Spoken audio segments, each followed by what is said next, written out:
মুরলির তারিখ 30 জানুয়ারি 2024। ওম শান্তি। মধুবন থেকে বাপদাদা বলছেন, মিষ্টি বাচ্চারা, এখন তোমাদের শুনানি হয়। বাবা তোমাদের দুঃখ থেকে বের করে সুখে নিয়ে যান। এখন তোমাদের সবার বানপ্রস্থ অবস্থা, ঘরে ফিরে যেতে হবে। প্রশ্ন: সদা যোগযুক্ত থাকার এবং শ্রীমত অনুসারে চলার আজ্ঞা বারবার প্রতিটি বাচ্চাকে কেন দেওয়া হয়? উত্তর: কারণ এখন অন্তিম বিনাশের দৃশ্য সামনে রয়েছে। কোটি কোটি মানুষ মরবে, ন্যাচারাল ক্যালামিটিজ অর্থাৎ প্রাকৃতিক দুর্যোগ হবে। সেই সময় স্থিতি যাতে একরস থাকে, সব দৃশ্য দেখেও কারো পৌষ মাস, কারো সর্বনাশ অনুভব হবে। মিরুয়া মৌত মলুকা শিকার ধরা পড়লে শিকারীর যেমন আনন্দ হয়, তার জন্যে যোগযুক্ত হতে হবে। যে বাচ্চারা শ্রীমত অনুযায়ী চলবে তারা আনন্দে থাকবে। তাদের বুদ্ধিতে থাকবে আমরা তো পুরানো শরীর ত্যাগ করে নিজের সুইট হোমে ফিরে যাব। ওম শান্তি। আত্মাদের বাবা বসে আত্মারূপী অর্থাৎ রুহানি বাচ্চাদের সাথে কথোপকথন করেন বা আত্মাদের বোঝান, কারণ আত্মারা ভক্তি মার্গে অনেক স্মরণ করেছে। সবাই প্রেমিকা এক প্রিয়তমের। সেই প্রিয়তম শিব বাবার চিত্র নির্মিত আছে। মানুষ তাঁর পূজা করে। তাঁর কাছে কি চাইবার আছে তাও জানা নেই। পূজা তো সবাই করে, শঙ্করাচার্য পুজো করতেন। সবাই তাকে অনেক বড় ভাবে। যদিও ধর্ম স্থাপকরাও আছে, কিন্তু তারাও পুনর্জন্ম নিয়ে নিচে নেমে আসে। এখন সবাই শেষ জন্মে এসে পৌঁছেছে। বাবা বলেন, ছোট হোক বা বড়, তোমাদের সবার বানপ্রস্থ অবস্থা হয়েছে। আমি তোমাদের সবাইকে ফিরিয়ে নিয়ে যাই। আমাকে ডাকা হয়েছে যে পতিত দুনিয়ায় এসো। কতখানি সম্মান দেওয়া হয়। পতিত দুনিয়া পরের রাজ্যে আসো। নিশ্চয়ই দুঃখী হবে, তবেই তো ডাকবে। গাওয়া হয়ে থাকে, দুঃখহর্তা সুখকর্তা যখন, তখন নিশ্চয়ই ছি পুরানো দুনিয়া, পুরানো শরীরে আসতে হবে। তাও তমপ্রধান শরীরে। শতপ্রধান দুনিয়ায় আমাকে কেউ স্মরণও করে না। ড্রামা অনুযায়ী আমি সবাইকে সুখী করি। বুদ্ধির দ্বারা বুঝে নিতে হবে যে সত্যযুগে নিশ্চয়ই আদি সনাতন দেবী দেবতা ধর্ম হবে। অন্য সৎসঙ্গে তো শুধু শাস্ত্র পাঠ করে নিচে নামতে থাকে, পাকে পড়ে দুঃখী হয়। এটা হলেই দুঃখধাম, ওটা হল সুখধাম। বাবা কত সহজ করে বোঝান, কারণ অবলা নারীরা কিছুই জানে না। কেউ তো এই কথাও জানে না যে ফিরেও যেতে হবে, অথবা সর্বদা পুনর্জন্ম নিতে হবে। এখন সব ধর্মের মানুষ আছে। সর্বপ্রথমে স্বর্গ ছিল তো একটি ধর্ম ছিল। সম্পূর্ণ চক্র তোমাদের বুদ্ধিতে আছে। অন্য কারো বুদ্ধিতে এইসব কথা থাকবে না। তারা তো কল্পের আয়ু লক্ষ বছর বলে দিয়েছে। একেই বলে ঘোর অন্ধকার। জ্ঞান হল সম্পূর্ণ আলোক। এখন বাচ্চারা তোমাদের বুদ্ধি আলোক প্রাপ্ত হয়েছে। তোমরা কোনো মন্দির ইত্যাদিতে যাবে তো তোমরা বলবে আমরা শিব বাবার কাছে যাই। এই লক্ষ্মী নারায়ণে আমরা পরিণত হই। এইসব কথা অন্য সৎসঙ্গে হয় না। সেসব হল ভক্তিমার্গের কথা। এখন তোমরা রচয়িতা ও রচনার আদি মধ্যন্তকে জেনেছ। মুনিঋষিরা বলতেন আমরা জানি না। তোমরাও প্রথমে জানতে না। এই সময় সমগ্র বিশ্বে ভক্তি রয়েছে। এ হল পুরানো দুনিয়া, অসংখ্য মানুষ এখানে। সত্যযুগ নতুন দুনিয়ায় তো একটি মাত্র অদ্বৈত ধর্ম ছিল, তারপরে হয় দ্বৈত ধর্ম। অনেক ধর্ম থাকলে তালিও বাজবে, অর্থাৎ মতভেদ হয়। একে অপরের সঙ্গে খিটখিট লেগেই আছে। ড্রামা অনুযায়ী এটাই নিয়ম। কাউকে পৃথক করবে তো যুদ্ধ হবে, পার্টিশন হবে। মানুষ নিজের পিতাকে না জানার দরুন পাথর বুদ্ধি হয়েছে। এই সময় বাবা বোঝান দেবী দেবতা ধর্ম প্রায় লুপ্ত হয়েছে। এমন একজনও কেউ নেই যে জানে এদেরও রাজত্ব ছিল। তোমরা এখন বুঝেছ আমরা এখন দেবতায় পরিণত হচ্ছি। শিব বাবা হলেন আমাদের ওবিডিয়েন্ট সার্ভেন্ট। বিশিষ্ট ব্যক্তিরা চিঠিতে নিচে লিখে থাকেন ওবিডিয়েন্ট সার্ভেন্ট। বাবাও বলেন আমি হলাম ওবিডিয়েন্ট সার্ভেন্ট, তো দাদাও বলেন আমি ওবিডিয়েন্ট সার্ভেন্ট। আমি পুনরায় ৫,০০০ বছর বাদে প্রতি কল্পের পুরুষোত্তম সঙ্গম যুগে আসি। বাচ্চাদের এসে সেবা করি। আমায় বলা হয় দূর দেশ নিবাসী। এর অর্থ কেউ জানে না। এত শাস্ত্র ইত্যাদি পড়ে কিন্তু অর্থ বোঝে না। বাবা এসে সব বেদ শাস্ত্রের সারতত্ত্ব বুঝিয়ে দেন। তোমরা বাচ্চারা জানো যে এই সময় হল রাবণ রাজ্য।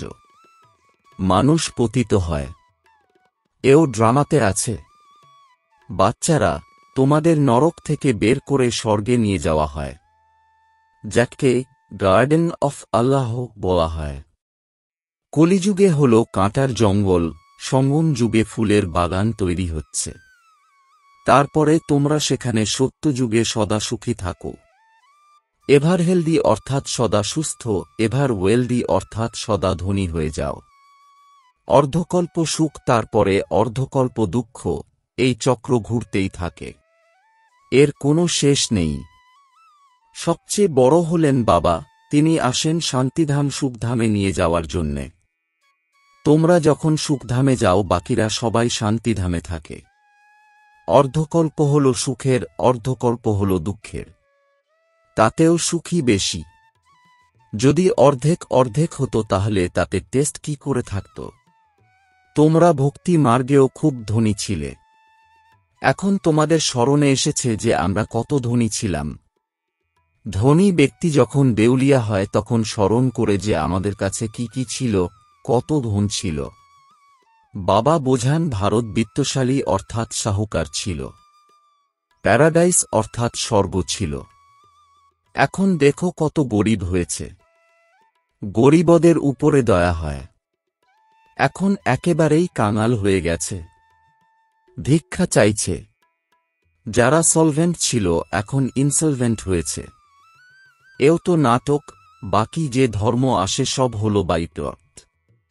মূল নাটকের সাথে সম্পৃক্ত এক বা একাধিক প্লট।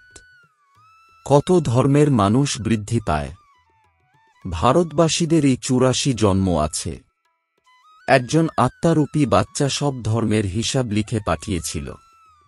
কিন্তু এইসব কথায় বেশি মাথা ঘামিয়ে লাভ নেই।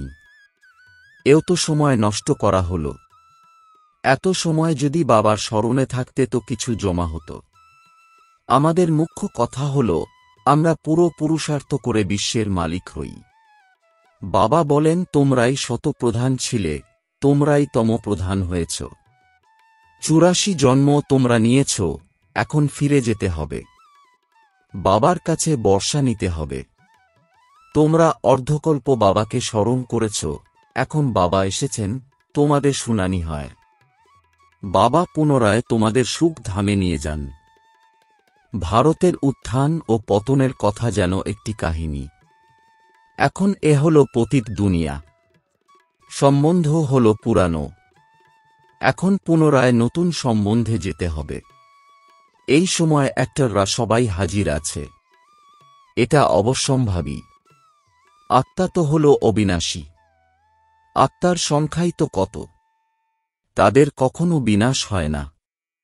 এত কোটি কোটি আত্মাদের থমে ফিরে যেতে হবে। বাকি শরীর তো সবার শেষ হয়ে যায়, তাই হোলিকা উৎসব পালন করা হয়। তোমরা জানো আমরা পূজ্য ছিলাম, পুনরায় পূজারী হয়েছি, আবার পূজ্য হই। সেখানে এই জ্ঞান থাকবে না, না এই শাস্ত্র ইত্যাদি থাকবে। সব শেষ হয়ে যাবে। যারা যোগযুক্ত হবে, শ্রীমত অনুযায়ী চলবে, তারা সব কিছু দেখবে। কিভাবে ভূমিকম্পে সব শেষ হয়। খবরের কাগজেও ছাপা হয় কিভাবে গ্রামের পর গ্রাম শেষ হয়ে যায়। বম্বে এমন ছিল না। সমুদ্রকে শুকিয়ে গড়ে উঠেছে, আবার সমুদ্র হয়ে যাবে। এই ঘর বাড়ি ইত্যাদি কিছুই থাকবে না। সত্যযুগে মিষ্টি জলের উপরে মহল থাকবে। নুন জলের উপরে হয় না। অর্থাৎ এইসব থাকবে না। সমুদ্রে এক বিশাল ঢেউ এলেই সব শেষ হয়ে যাবে। অনেক উপদ্রব হবে। কোটি কোটি মানুষ মরবে। খাদ্য বস্তু আনাজ ইত্যাদি কোথা থেকে আসবে। তারাও জানে বিপদ তো আসবেই। মানুষ মরবে তখন যারা যোগযুক্ত থাকবে তারা সেই সময় আনন্দে থাকবে।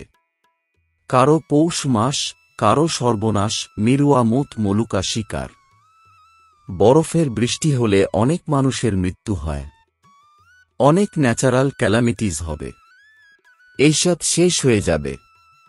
একে বলা হয় ন্যাচারাল ক্যালামিটিজ, গডলি ক্যালামিটিজ বলা হবে না। গডকে দোষ কিভাবে দেবে? এমনও নয় শঙ্কর চোখ খোলেন তো বিনাশ হয়। এইসবই হল ভক্তিমার্গের কথা। শাস্ত্রে মুসলের কথা লিখেছে।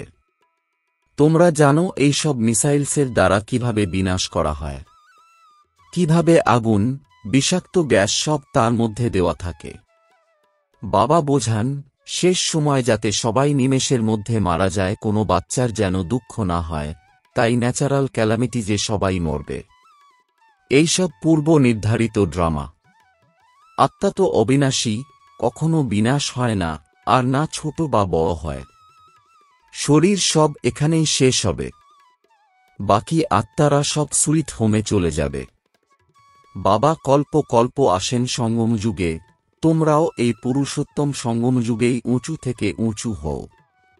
বাস্তবে শ্রী শ্রী শিব বাবাকে এবং শ্রী দেবতাদের বলা হয়। আজকাল তো দেখো সবাইকে শ্রী শ্রী বলা হয়। শ্রীমতী অমুক, শ্রী অমুক। এবারে শ্রীমত একমাত্র বাবাই দেন। বিকারে গমন, এইটি কি শ্রীমত হতে পারে? এ হল ভ্রষ্টাচারী দুনিয়া। এখন মিষ্টি মিষ্টি বাচ্চাদের বাবা বলেন আমাকে স্মরণ করো, তবে খাদ দূর হবে। গৃহস্থে থেকে পদ্ম ফুলের মতন পবিত্র থাকো। শোয়ের এখন বিশ্বের আদিমধ্যন্তের চক্র সম্বন্ধে জ্ঞান হয়েছে, কিন্তু এই অলঙ্কার তোমাদের দেওয়া যাবে না। আজ তোমরা নিজেদের সদর্শন চক্রধারী ভাবো, কাল মায়া চড় লাগিয়ে দিলে জ্ঞান উড়ে যাবে, তাই ব্রাহ্মণদের অর্থাৎ তোমাদের মালাও তৈরি হতে পারে না। মায়া চড় লাগিয়ে অনেককে পতিত করে দেয়, তো মালা তৈরি হবে কিভাবে? দশার পরিবর্তন হতে থাকে। রুদ্র মালা ঠিক আছে, বিষ্ণুর মালাও আছে, বাকি ব্রাহ্মণদের মালা তৈরি হতে পারে না। বাবা বাচ্চাদের ডাইরেকশন দেন যে দেহ সহ দেহের সব ধর্ম ত্যাগ করে মামেকম স্মরণ করো। বাবা তো হলেন নিরাকার, তাঁর নিজস্ব শরীর তো নেই, এবং তিনি এসেছেন ব্রহ্মা বাবার বানপ্রস্থ অবস্থায়। যখন তাঁর 60 বছর বয়স, বানপ্রস্থ অবস্থায় গুরুর কাছে দীক্ষা নেয় মানুষ। আমি হলাম সদ্গুরু, কিন্তু গুপ্ত বেশে। তারা হল ভক্তির গুরু, আমি হলাম জ্ঞান মার্গের। প্রজাপিতা ব্রহ্মাকে দেখো, অনেক বাচ্চা আছে। বুদ্ধি সীমিত থেকে বেরিয়ে অসীমে চলে গেল। মুক্তিতে গিয়ে তারপরে জীবন মুক্তিতে আসে। তোমরা প্রথমে আসো, অন্যরা পরে পিছনে আসে। প্রত্যেককে প্রথমে সুখ, পরে দুঃখ ভোগ করতে হয়। এ হল ওয়ার্ল্ড ড্রামা। তবেই তো বলা হয়, অহ প্রভু তোমার লীলা। তোমাদের বুদ্ধি উপর থেকে নিচে পর্যন্ত পরিক্রমা করে। তোমরা হলে লাইট হাউস, পথ বলে দিয়ে থাকো তোমরা। তোমরা বাবার বাচ্চা, তাই না? বাবা বলেন আমাকে স্মরণ করো, তবে তোমরা তমপ্রধান থেকে শতপ্রধান হয়ে যাবে। ট্রেনে যাত্রার সময়ে তোমরা বোঝাতে পারো, অসীম জগতের অর্থাৎ বেহদের বাবা হলেন স্বর্গের রচয়িতা, ভারতে স্বর্গ ছিল। বাবা আসেন ভারতে। শিব জয়ন্তীও ভারতে পালন করা হয়, কিন্তু কখন হয় সেটা কেউ জানে না। তিথি তারিখ কোনোটাই নেই, কারণ তিনি গর্ভ দ্বারা জন্ম নেন না। বাবা বলেন নিজেকে আত্মা ভাবো। তোমরা অশরীরী এসেছিলে, পবিত্র ছিলে, তারপরে অশরীরী হয়ে যাবে। মামেকন স্মরণ করো তো পাপ কেটে যাবে। আচ্ছা, মিষ্টি মিষ্টি প্রশিক্ষার্থী বাচ্চাদের মাতাপিতা বাপদাদার স্মরণসহ স্নেহসুমন আর সুপ্রভাত। আত্মিক পিতার আত্মিক বাচ্চাদেরকে জানাচ্ছি নমস্কার। ধারণার জন্যে মুখ্য সার: 1. লাইট হাউস হয়ে সবাইকে পথ বলে দিতে হবে। বুদ্ধি সীমিতের প্রতি না রেখে অসীমের প্রতি রাখতে হবে। সদর্শন চক্রধারী হতে হবে। 2 এখন ঘরে ফিরে যেতে হবে, তাই এই বানপ্রস্থ অবস্থায় শতপ্রধান হওয়ার পুরুষার্থ করতে হবে। নিজের সময় নষ্ট করবে না। বরদান, সম্বন্ধ সম্পর্কে এসে ডায়মন্ড হয়ে ডায়মন্ডকে দেখা দাগহীন ডায়মন্ড ভব। এর বিস্তার, বাপদাদার শ্রীমত হল ডায়মন্ড হয়ে ডায়মন্ডকে দেখো। যদি কোনো আত্মা কালো কয়লা, একদম তমোগুণী হয়, কিন্তু তোমাদের দৃষ্টি পড়ার সাথে সাথে তাদের কালো ভাব কম হয়ে যাবে। অমৃতবেলা থেকে রাত পর্যন্ত যত জনের সম্বন্ধে সম্পর্কে আসো, শুধু ডায়মন্ড হয়ে ডায়মন্ডকেই দেখতে থাকো। কোনো বিঘ্ন অথবা স্বভাবের বশীভূত হয়ে ডায়মন্ডের উপর যেন কোনো দাগ না লাগে। যদি অনেক প্রকারের পরিস্থিতির বিঘ্ন আসে, কিন্তু তোমরা এত পাওয়ারফুল হও যাতে তার প্রভাব তোমাদের উপর না পড়ে।